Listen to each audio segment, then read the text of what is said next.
All right. Hello, hello, hello. Good afternoon, everybody. Welcome back to another episode of Radio Room. Today we have another very special episode. Today we'll be chatting with the garage rock band coming out of New Jersey, Bamberdost. Hello, everyone. Hello. Hey, how you doing? Hi. Can you guys introduce yourselves? I'm Chris. Chris. I'm Paul Mald. All right. What roles do you guys have in the band? What do you guys play? I play drums. Chris drums. Chris is the drummer, and I am the guitarist and the singer, and I write all the songs. And yeah, I'm the most annoying one. Is this true? Would you agree with that sentiment, Chris? He's probably the craziest of the three of us. The craziest. And I'd like to say we also have Jack, who's not with us tonight, who plays bass. All right, shout out to Jack. Here in spirit, we feel the energy in the room today. All right, so I want to know, I'm very, very curious. I've been thinking about this all week. You know, anyone could just write a little Wikipedia page or read a Wikipedia article to get this, but I want to hear from your own words.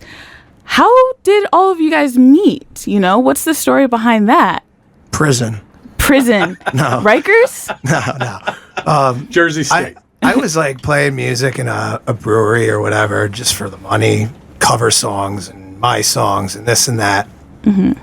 And one day, Mad Jack, our bass player, happened to be there checking out what was going on. And he just came up to me and he's a very coiffed, good-looking man. He has like great hair. Right. He's in great shape, tatted up. You know, he's a dime piece.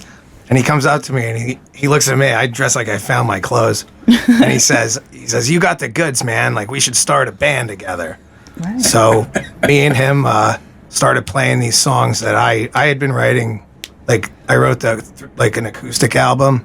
And we just started like kind of adapting those songs into like punk rock instead of folk music. Right. And we went through a couple of drummers. The first guy, he's on the first album. He's good. Mm-hmm. The second guy was a crackhead. A literal crackhead? Metaphorically? I thought metaphorically, but it turns out literally. Oh, wow. And then this man, wonderful man, came into my life. And he's like a shot in the arm.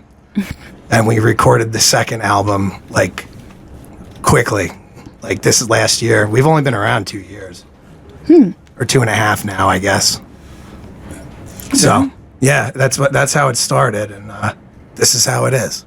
All right. Yeah, you know, and how I came to find him, you know, I went to see a friend of mine's band, 6 to 8 Mathematics. I'll give them a shout out, although they're not really playing much these days. Mm-hmm. They were phenomenal, and they were opening for him, and I said to my wife, I think I want to start playing music again. Because at that time, I thought I was retiring. I thought I was done.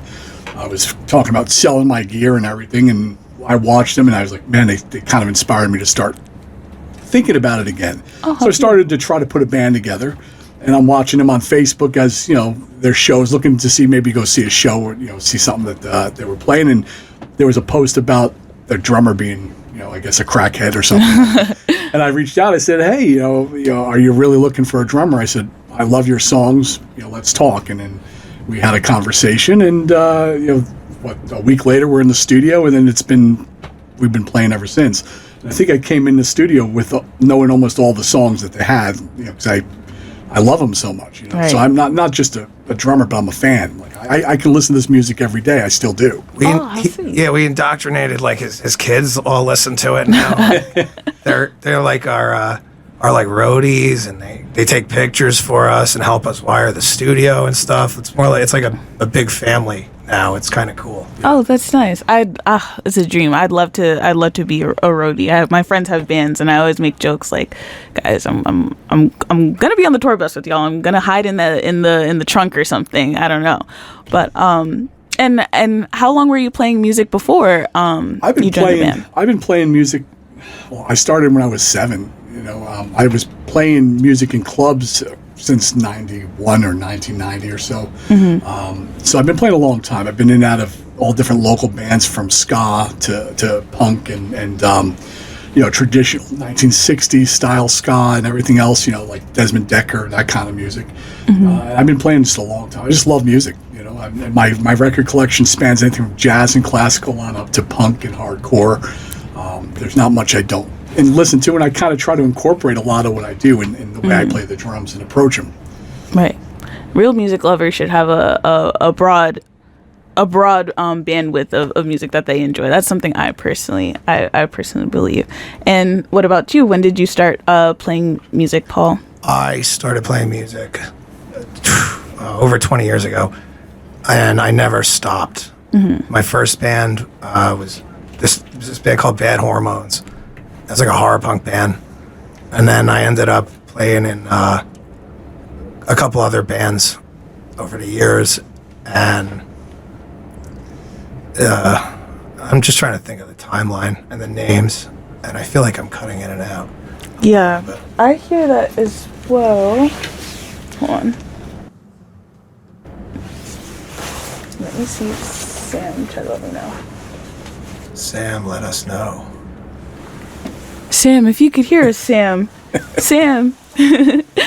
Ground control to Major Sam. Yeah. Okay. Try now. Testing 1 2 1 2. Hey hey hey hey hey hey. Happy trails to you. Are we cutting in and out?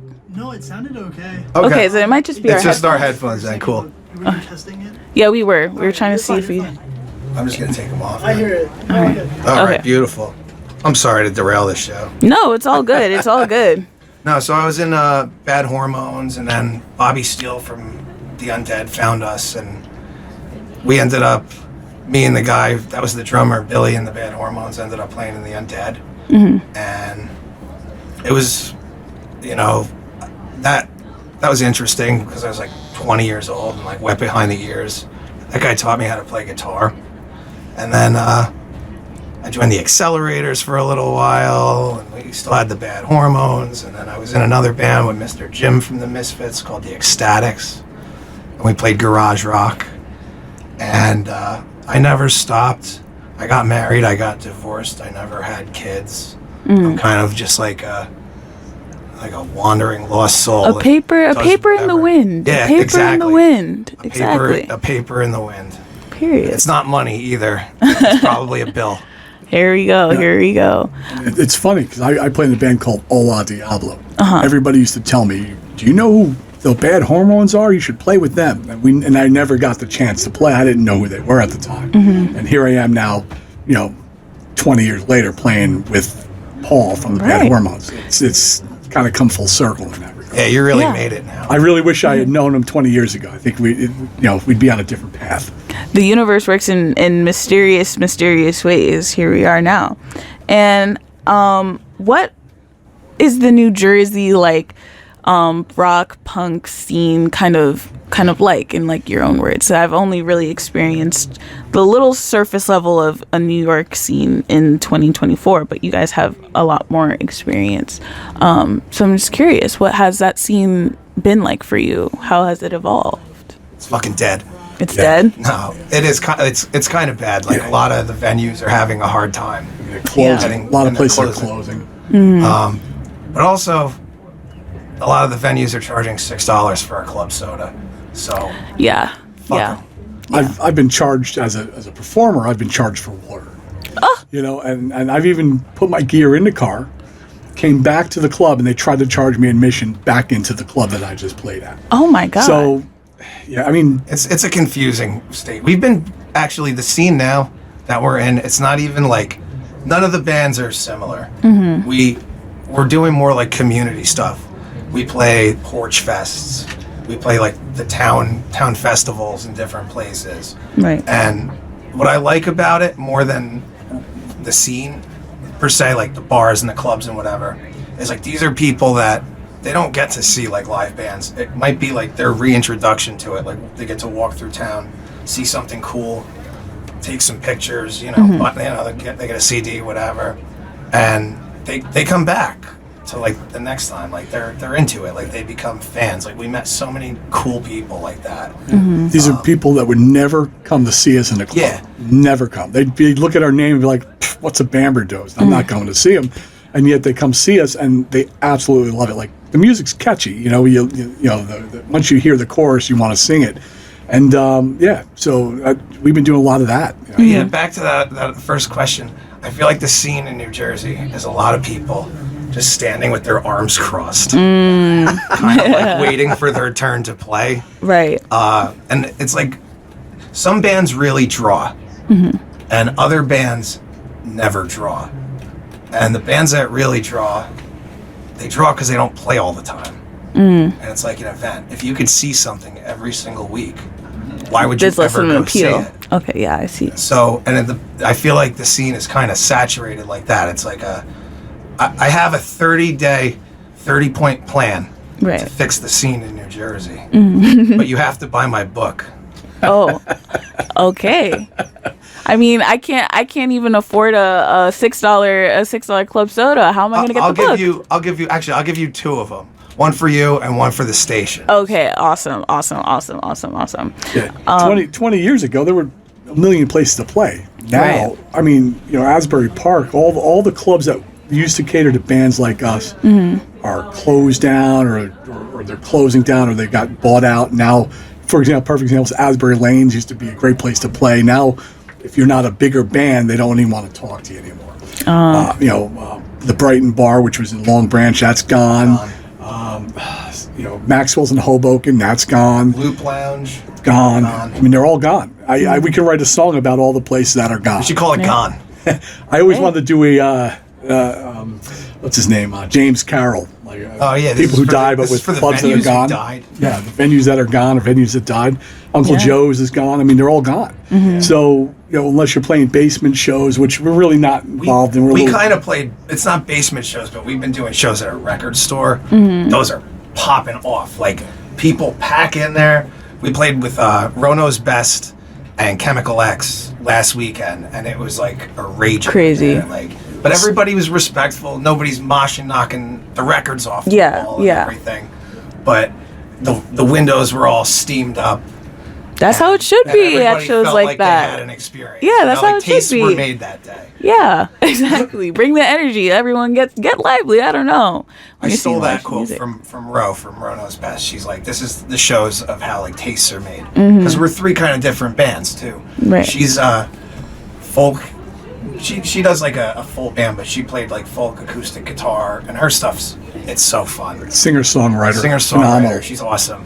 And then we played We Are What We Are, and then Chemical X. These guys are like next level. Like, if They're you don't gonna know break. who they They're are, gonna they're gonna be huge someday. All right, everybody, write that down. Chemical You X. see Chemical X playing, go see them. You see them, yeah, it's a tremendous show. And I'll tell you this: their CD is good, but it doesn't do them justice. You have to see them live. Live. They're Yeah. live. Absolutely have to see them live. Yeah. The drummer is one of the best drummers I've Chemical ever X seen. is basically the scene in New Jersey right now. Oh. Every one of okay. their shows is just people. All right. I have to hop on the path train and go see now. They come over to the wrong side of the river sometimes, The wrong side of the river. Uh-oh, you're on that wrong side of the river. Be careful, I'm gonna have be to get home. careful. It's gonna be like the Warriors. Be careful. This No, one goes for out sure. to the boppers. No, for sure. But yeah, I definitely like feel like what you guys are saying when like music, like now we're just like in a time where a lot of music venues, they just can't keep afloat, and because they can't keep afloat now, they're overcharging people. I've experienced the similar things here in New York. And they don't do anything to promote it either. A lot of the venues they don't promote at all. It's just they expect you to promote, they expect you to play, and then not pay you. Or pay you maybe in food or water. And I don't mind playing for free. I'll do it all the time. Right. But don't expect me to do all the work if you're not going to do it, and don't expect the crowd if you, the venue, aren't going to promote the show. Exactly. I mean, they don't even put flyers. But I've been to venues where they won't let you hang a flyer. You got shows coming up. That's great. Yeah, don't tell anybody. Yeah. Don't hang up a flyer. Don't leave CDs at the counter. Stellar marketing. Yeah. I guess. I don't know. So then they wonder, why didn't you draw? Well, maybe if you let me leave CD. I used to leave CDs all the time at places, but they would tell you no, they don't want them there. So jerks. That part, criminal. All right. So you guys also recently dropped songs about your girlfriend in February. Yeah. All right. So what was it like recording? What was it like producing? Challenging? Is there anything challenging? Anything that came naturally easy? It's no challenge to produce. I don't know. I wouldn't even call it I do producing. But like I inherited my studio from my brother who passed away. Oh, I'm so sorry. We had like he was a talented one, really, and then he passed. So I just at that point I was like, I thought I was done with music. You know, like this is fine. And then that happened, and now I'm like, I have all this stuff. I have to make music for two people. Like I have to carry that on for him. Yeah. And so I just never stopped. So I've been nonstop 20 years. For me, the hardest part is miking the drum set.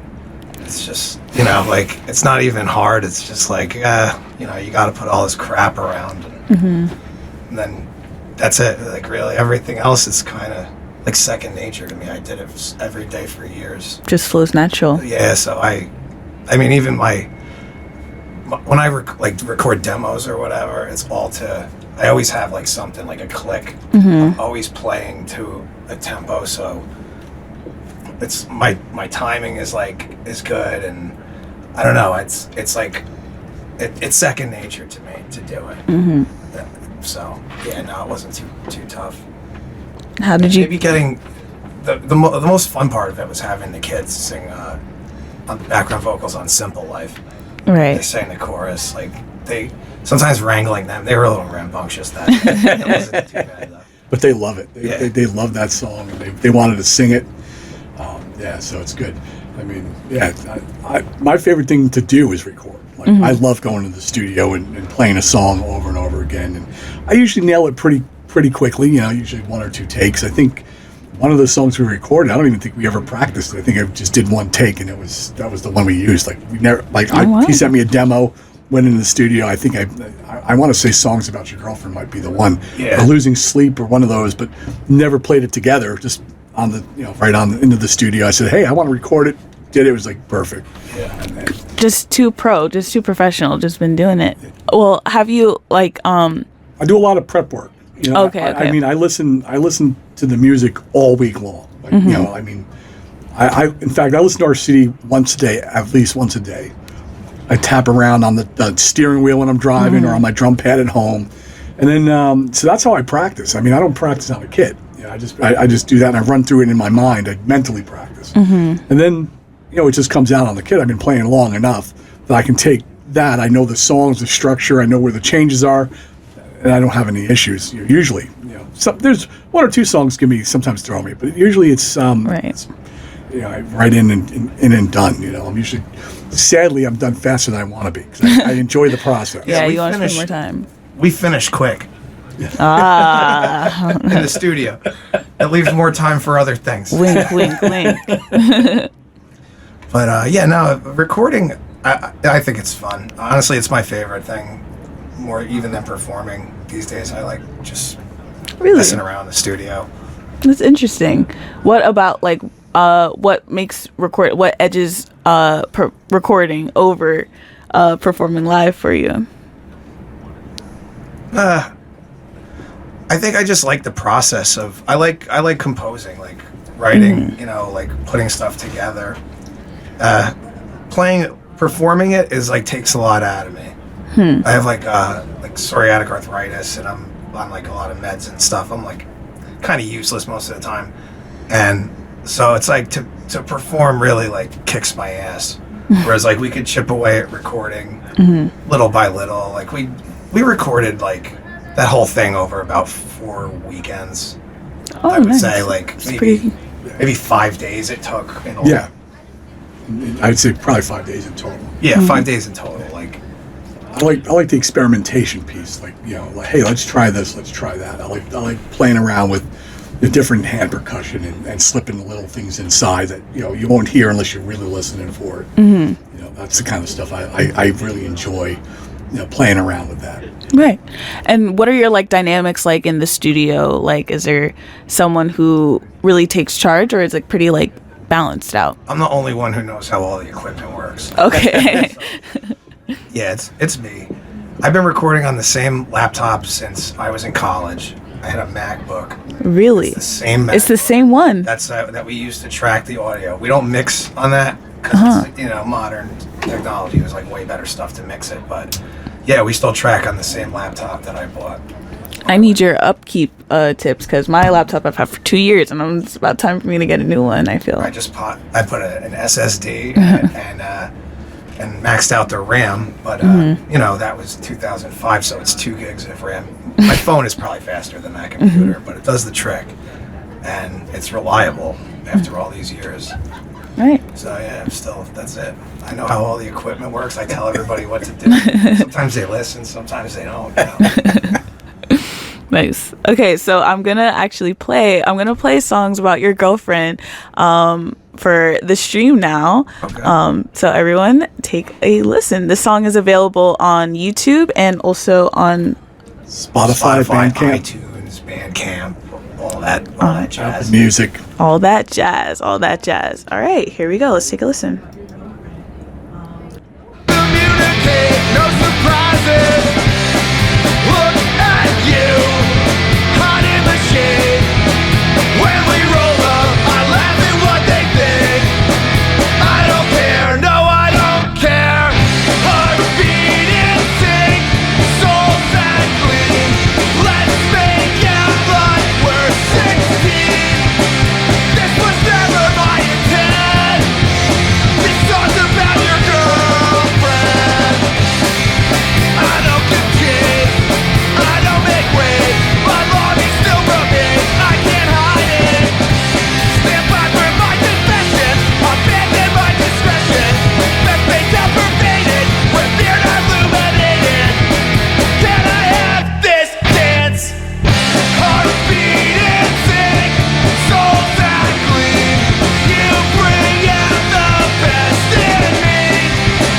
This was never my intent. This song's about your girlfriend. Actions speak much louder than those empty words. To know you're so unhappy makes it worse.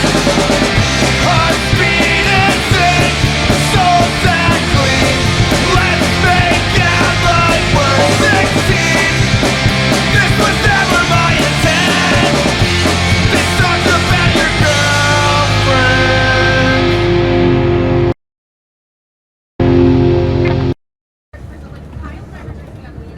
All right, and we're back. All right. All right, we were just discussing favorite tracks off of this record. What were your answers? Just to spitball out there. Irish Goodbye. Irish Goodbye.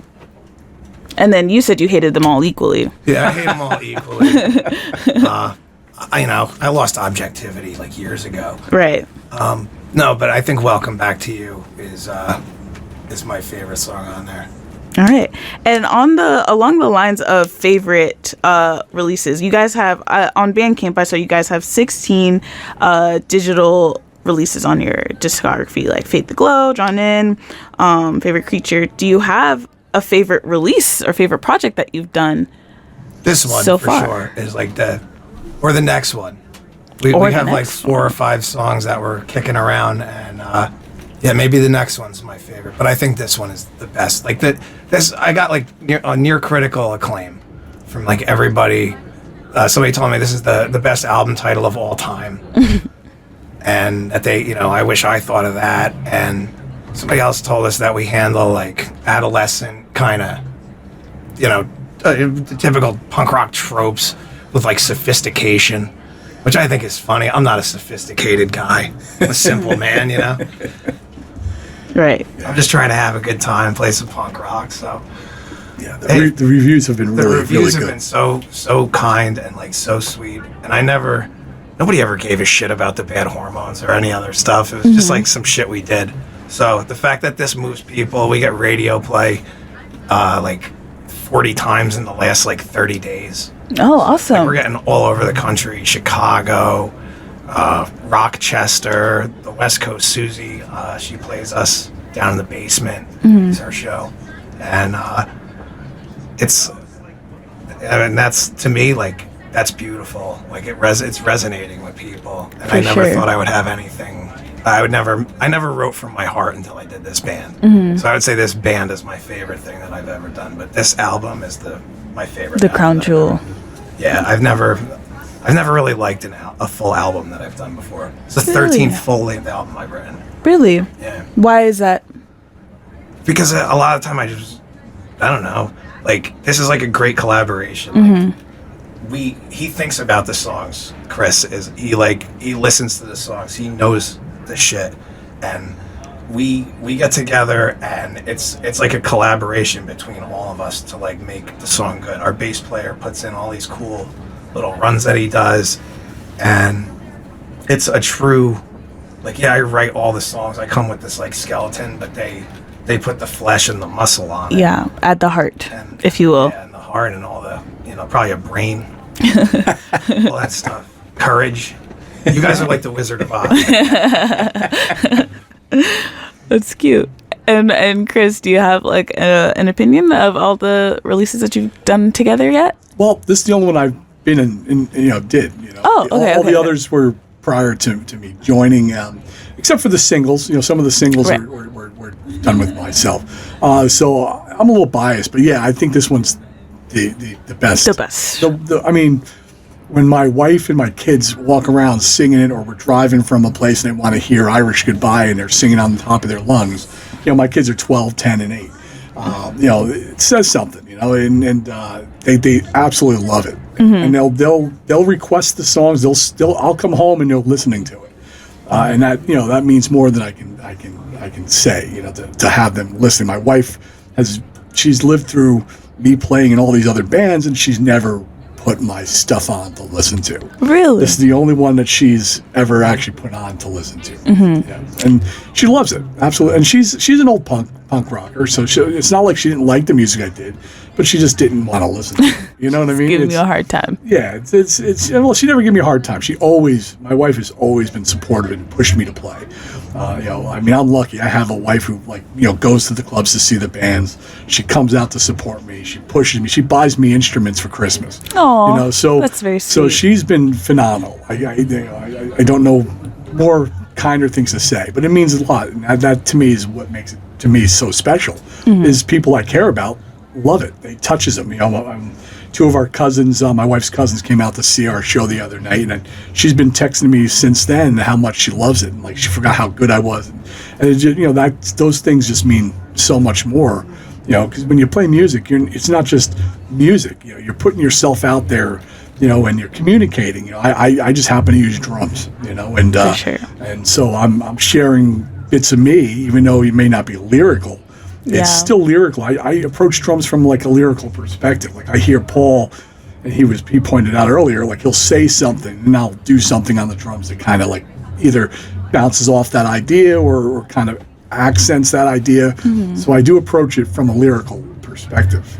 It's an old jazz lesson I had. They told me to think about writing lyrics but using drums instead. And so Oh, interesting. I'll put patterns on. Favorite Creature is a perfect example. When you hear the toms, they're kind of playing along with what he's singing. Right. So, if you listen, you'll hear almost the vocals in the drums.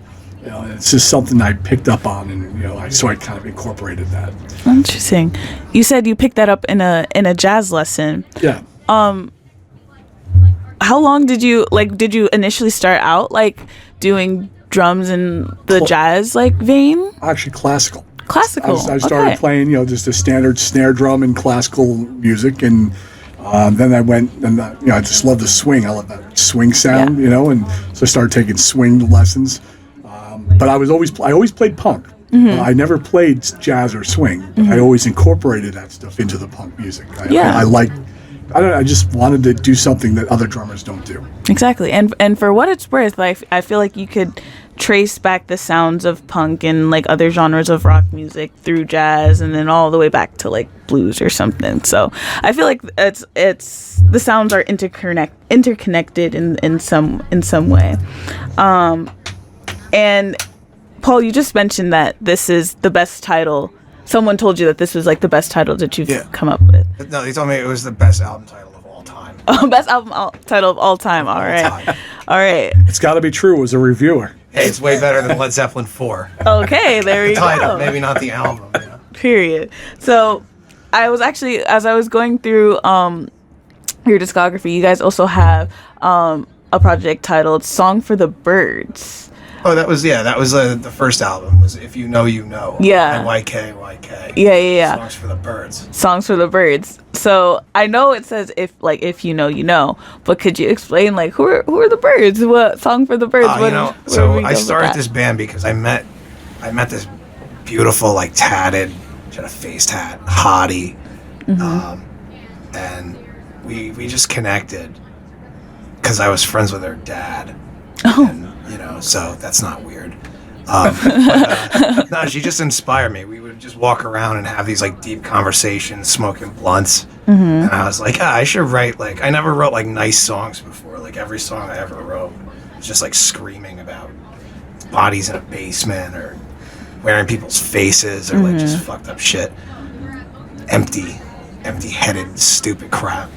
So I just started writing like love songs, and that's when I wrote like the first one was I met a pretty girl and I want to buy her a house, and then Hear What Needing Space Looks Like, and like I just wrote all these like nice love songs, and I let that girl tattoo me too. She's a tattoo artist. Really? What'd you get tattooed? I got a conversation heart that says no. Oh, no? Why? If you don't mind me, Because most people, I really don't want to talk to them. That's fair. I mean, okay, then I'm glad you took the time to come chat with me today. I'll always Hey, come chat with you. thank you. All right, I was just like curious. I was like, oh, songs about your girls, Song for the Birds. I don't know. And then just to circle back to this specific project as well. Why do you think it's been resonating with people so much, or do you think it's just like something spontaneous that's happened? Because it's the truth. It's like from my soul, and it's like it's me singing my truths. That's it. And shit happens. You fuck around and find out. You live and learn. Yes. And that's what this is. Now we're in I guess we lived. Now we're learning. Yeah. I think that's the phase I'm in now after this. But yeah, no, it's all real. I would add that it's singing about stuff that we all experience or in some way, shape, or form. So it's real, but it's relatable. Right. And he's not speaking about Jane. He's speaking about some girl or some relationship or some guy even. And we've all been there. Most of us have been through a breakup that was miserable or a toxic relationship that just didn't work out. Or even like Peace Tomorrow.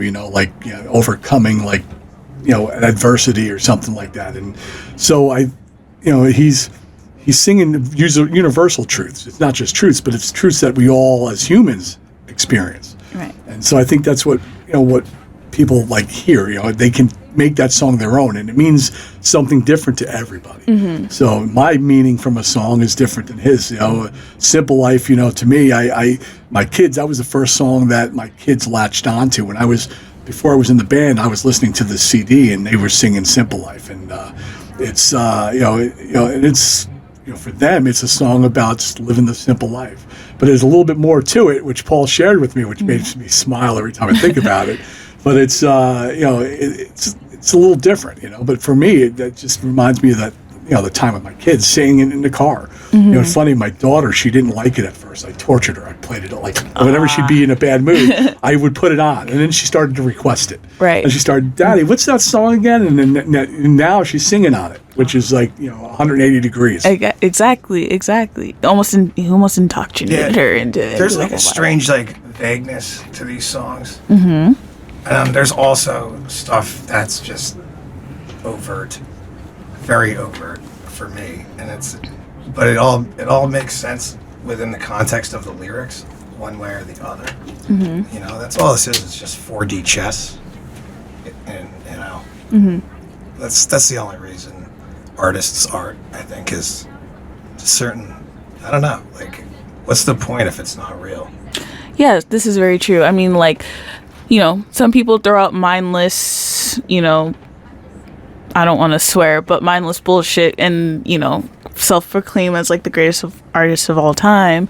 And other people will, like, you know, really pour their heart into it. And I feel like that's when like the real, like, not to be corny or anything, but that's when like the real like beauty in art comes out. And especially too with I feel like also with music in rock scenes, at least in my experience too, a lot of people will try to kind of copy and paste or like just try to do like what they think will get a lot of plays. Trends. Exactly. So it's refreshing to hear that you guys just you know, spoke from personal experience. And you know, the personal experience tends to be relatable. You know, anything that's ever riding on a trend, I feel like 99% of it sucks. Yes. And the other 1% of it probably started the trend. Mm-hmm. Exactly. You know, I hate trends. Do you have a particular trend that you've seen over the years that you're just like, oh God, why did we do that? I think that the trend that I hate now is just that everything is all sample replaced and slammed to a click track. And rock and roll is like very clean, and ours is not, like, it doesn't sound clean. Like, it sounds like you know, a bunch of weirdos that recorded it in the garage. You know, it's got that vibe. The haphazard. Yeah, it's got a little bit of haphazardness to it. Yeah, it's got a little, you know, it gets a little quicker, a little slower. You know, it's not all locked down to a click and perfect. But that's the charm. The charm of it as well. Yeah, that's what I'm saying. That's why that's what I hate in modern music. Yeah, I'll never do that. Too robotic. I've done it before. Exactly. It sucks. Yeah, and I don't think music should be robotic. And in my opinion, I feel like there should be like some sort of like not looseness, but like breathe. It's got to breathe. Exactly. Dynamics. Exactly. There we go. Thank you for giving me the words. And we love playing with dynamics. Uh-huh. That's one of the things we love to do. All right.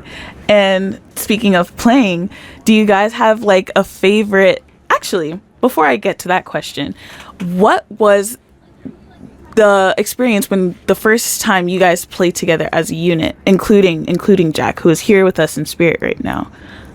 It was like, for me, just another day of practicing the songs. This guy, I mean, him and Jack like are locked in with a lot of the time, and it didn't come together like that quickly. It took, you know, a week or two, right? Got like our sea legs, but yeah, we played not long after. We had a show about 2 months after. Yeah, about a month or two after. I think this is about my year anniversary. I think is what, May? Yeah, May. Been with you. He's only been in the band since May. Okay. So where was this first performance together as a unit? Oh, it was at our practice space. Oh, you mean the show? First show? Yeah, your first show together. Rutherford Porch Fest? Oh, Rutherford Porch Fest. Okay. Yeah, we got to play. Yeah, we played with this band off Nonius. They play like they're awesome. They play anime kind of songs and stuff. And they sing in Japanese. They sing in Japanese. Oh. And they're amazing musicians. Yeah, they're super talented. Yeah, tremendous. I'll be sending them your way. Okay. Yeah. We get to meet like all other cool bands too that we would never. Yeah, the Porch Fest is good with that. Yeah, the Porch Fest is fun. That's always a good show. I mean, we might be punk, but we're musicians. We love to see like what else is. Hey, going speaking on. of performances, aren't we playing at Otto's Shrunken Head? Oh yeah. Yeah, we do have an Otto's performance coming up soon. You ever been there? No, I have never been there. It's a tiki bar. Really? 14th Street between A and B. And it's free to get You in. should come hang out with us. Okay. April 19th. April 19th. I'll mark my calendar. It's 7. We go on early. It's 7. It's a 7 p.m. start time, I think. Yeah, so we're gonna go on early. Yeah, come on. We're old. Early We gotta bird go home and special. nap. Yeah. We don't sound as old as we look. I mean, do you want to? I mean, I don't know. Do you want to reveal for the crowd, like how long you've been doing this, how old you guys are, or no? No, how old we are is irrelevant. You know, I feel 25 because that's just when my mind shut down after my brother died, and I just never grew up. So I'm eternally 25, and I'll take it. You know? I feel 25 every time I play. That part, as you should, as you should. It should be. It should make you feel Look, like that. It should make you we feel have more energy alive. than guys half our age. Yeah. Yes, I can flat out tell you that. I can believe that. I feel like also too a lot of people around my age who are in bands try to act like they're just too cool, and like now they look like they're asleep on stage because they're trying to like act like That's a whatever. trend I don't get. Yeah, yeah. Yeah. Not Wake not up. cool. Exactly. Wake up. And then along the lines of performance, out of all the years that you've played music, if you could recall like a time, like the most memorable experience that you've had, or the most something that like, you know, will stay in like your mind forever, performance or even like meeting someone in your music career so far. I've had a couple of good experiences. I got to meet Exene Cervenka from X. My band opened for her, and she was phenomenal. She was awesome to us. Although we did interrupt her encore, which was kind of funny. But and then the other one was I got to see Catch 22 and Saves the Day. They used to open basements before they were Catch 22, and I was like, these kids are going to be huge. And they went by GIMP at the time, and then went to Catch 22, and then you know the Streetlight Manifesto and all. And these guys were just incredible. I mean, this was back in 91, 92, somewhere in that neighborhood. They were like 15-year-old kids, and they were just amazing. So those are my two. You know, I got to say that they used to open basement shows. I have all the old flyers and everything. It was really, really cool. Like, it's cool to watch them get grow and become like just major artists out there. Yeah, for sure. Been there since day one, and have like the cool memorabilia to back it up. Yeah. Exactly. All right. And what about you, Paul? Oh, that's a deep cut. Is it? I think my favorite show ever is one of the worst shows ever. I was in the Undead.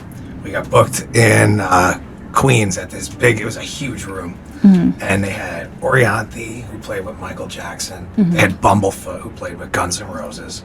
They had Sugar Hill Gang. They had Jackie the Joke Man Martling. They had the fucking drummer for Korn, Ray Luzier, whatever his name is. They had somebody else. They had packed this show with so much talent and so many cool people. And it was awesome. I got to sit around all day and bullshit with Bumblefoot and like rubbing elbows with Orianthi. So she's like a genius. Like, that was cool. But nobody came to this show. Nobody. Really? So these guys are shitting bricks. These promoters are like trying to shuffle everybody around and sending home talent, I think. But so we were in the dressing room waiting to play to like nobody. And then they told us that they cut our set time a lot. So then I decided to smash that dressing room a little bit, and we played and got the fuck out of there. In true rock star fashion. Yeah, no, I was like a young angry man, and I don't know, I was a bad boy. There you go. So yeah, that was my favorite show. I couldn't tell you any songs that we played, but I got to smash glass and talk to Bumblefoot. So. That's probably, that sounds great. It probably sounds like great stress relief too, like destroying something. I don't know. That's just It's not as good as yoga and meditation. Really? Yes, I will say that with, all these years of perspective in between yoga and meditation. Sometimes it's better to not smash stuff. All right. Sometimes it's great to smash stuff. I posted a video today of me throwing a smashed guitar into the garbage to promote me coming on here. But there we go. Next time I'll do me in a yoga pose. Yeah, the what's it called? Tree pose. Tree pose. Yeah. If you could get your balance together. Yeah, never. And then my final question before we wrap up here, because we're coming up on time, but I know you guys are also involved with several charities, disastrous transgenderism, which, the proceeds goes to trans Lifeline Project, and Rock Against Hate, which their proceeds goes towards Planned Parenthood. So why is it important for you guys personally to be involved with these charities? Like, why is it something that's important to your band? I just think it's important in general. I think we need to start getting more involved. And I don't typically like to get too political, but it's time to start getting political. I mean, but we're going to do what we can. I'm 51. I'm not going out and protesting at this point. I have kids. I have to think about keeping them safe. But we can still submit music to try to raise money for charities, things like that. That's how I feel about that kind of thing. So I'll always be willing to contribute to causes that deserve to be contributed to. Right. Yeah, and I think too, being in a band, it's like if somebody asks you to do a compilation for something that's for like it's a good cause, like I think you're an asshole not to do it. Like that's, to me, like that's like a compliment. Like we think that we want this song for this compilation that's about this. It's kind of like if it's a theme or it's where the money's going to. Like, oh, this makes sense within the context. Tell Me You're Safe. Everybody loves that song because it's vague. You don't know what the hell it's about. It's just about somebody getting home. Like, are you cool? You got in okay? It's not anything crazy, but people hear it. They're like, wow, like this like helped me. And so I take it as a compliment, and unless it's not a charity and some like horrible organization, I'll always throw them whatever they ask for. Goes back to the just human experience, the relatable experiences. The lyrics of the song might mean something to someone, but for another person it might really deeply resonate and help them out that day. They might really need that. So yeah, of course, it's very important principle. Everyone, I also believe, you might not be able to, save the world on your shoulders, but doing little things also helps. And it's an intangible thing. It's not like I have to go and give them, here's a bunch of CDs or here's this. It's like they put it all together on Bandcamp, donate the money to wherever it's supposed to go. It's all digital files. Like there's no, it's great too when they've actually put them out on CD or whatever. But like, it's a great way to raise money for whatever you want. People get a little something. It's great. For sure. Yeah. All right. And before we close out, Paul, could I ask a question? Yeah, sure. Could you play us a little tune as we close the show here? Yeah. What do you want? Oh, whatever you have loaded up, like on. Put her on the spot. Yeah, whatever you have loaded up. Things are all messed up at the end of your rope. Expectation overload. Sometimes life gets rough, true colors shown. Blues from red flags, hearts of stone. When you reach out, I get weak in my knees. You're glowing and it's beautiful to see. Welcome back to you. I won't question why. Welcome back to you. Are you still with that guy? Welcome back to you. I completely understand. You don't need one, but I'd be yours.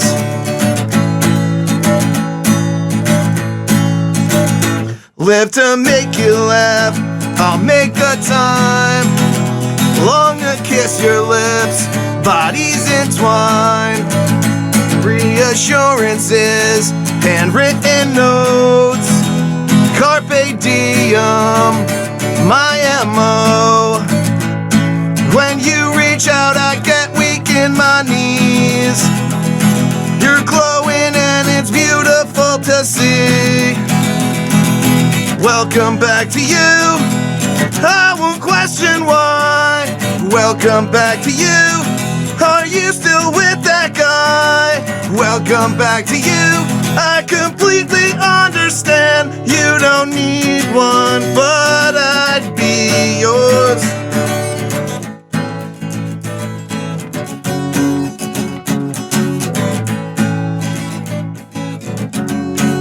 Ooh, we went out. These dead flowers put a grin on my face. You're the only soul I want in my space. Your eyes and smile struck a chord, arpeggiated and adored. Welcome back to you, I won't question why. Welcome back to you, are you still with that guy? Welcome back to you, I completely understand. You don't need one, but I'd be yours. You don't need one, but I'd be yours. Is that okay? That was great. Thank you. That was awesome. All right. That was an awesome way to close the show. We've never had anyone play live in studio before. Thank you again so much, Paul and Chris, for coming today. Thank you for having us. Thank you so much for having us. Yes, of course. I will make this trek whenever you want me to come back. If you ever want me to come back, Great. I'll come back and hang out, talk more music, Great. tell more funny stories. Yes, of course. You're the best. Oh, thank you. You're the best. I love it. Stop. I'm blushing. All right. Thank you, everyone, for tuning into Radio Room. And I hope to see you all next week.